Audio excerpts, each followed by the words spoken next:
Hi guys, and welcome back to the channel.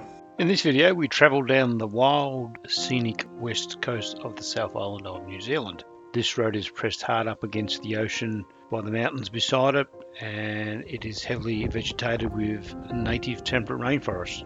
Along this road you'll see scenic areas including the Haas-Pass, the Fox Glacier, the Franz Josef Glacier, Okatika Gorge, Lake Brunner, the Pancake Rocks, which we'll have a look at a bit later, the Oburara Arches and the Heaphy Track. We'll also spend a night against the seashore in the lovely town of Rapahoe before moving on down to Lake Matheson, which has excellent views of the Fox Glacier.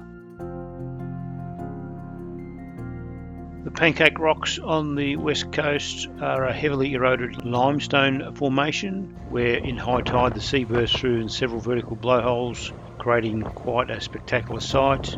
The limestone was formed many millions of years ago and is made mostly of pure calcium carbonate. It has been uplifted and eroded into its current form by a combination of karst erosion and coastal erosion. Karst is a slow process of chemical erosion of limestone and water, and coastal is where the land actually collapses. The pancake appearance of the rocks is from a process called stylobedding, where under the influence of high pressure and compaction, imperfections in the calcium carbonate that forms the limestone tend to aggregate in horizontal planes in a process known as grain boundary diffusion. This leads to regular bands of stronger rock separated by weaker and more erodible mudstone rock, which has been eroded away, leaving behind these limestone layers in relief.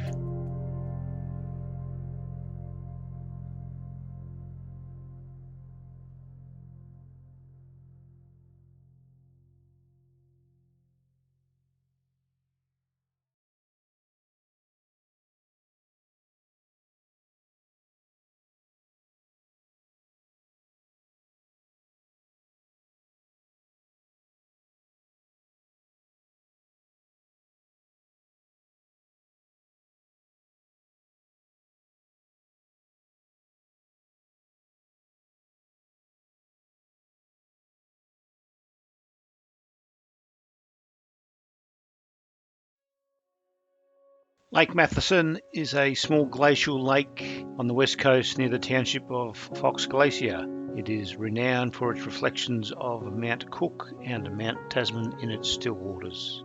It was formed between two moraine terraces left by the rapid retreat of the Fox Glacier about 14,000 years ago at the end of the last glacial period here. The retreating glacier left behind a valley and a huge slab of ice, insulated by a deep layer of moraine gravel, which eventually melted and collapsed to form the lake bed.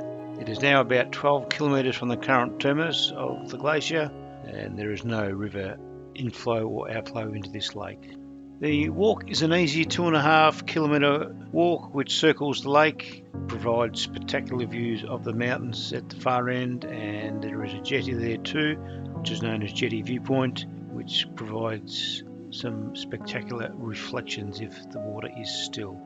It is mostly surrounded by a native podocarp forest with lots of different podocarps, including Hall's Totora, Podocarpus latius, and the southern rata, Metrosideros umbellata. It also contains many ferns and mosses, which can be seen in the lush green undergrowth. I must say, if you ever get the chance to do this walk, jump to it because it is an absolute stunner of a place. Well guys, that's about it for this video. As always, I do really appreciate your support, so please feel free to leave a like, comment and even subscribe, and that way you'll keep up to date of all the latest happenings on this channel. So I hope you enjoyed this one. Thanks for watching. Have a great day. Cheers.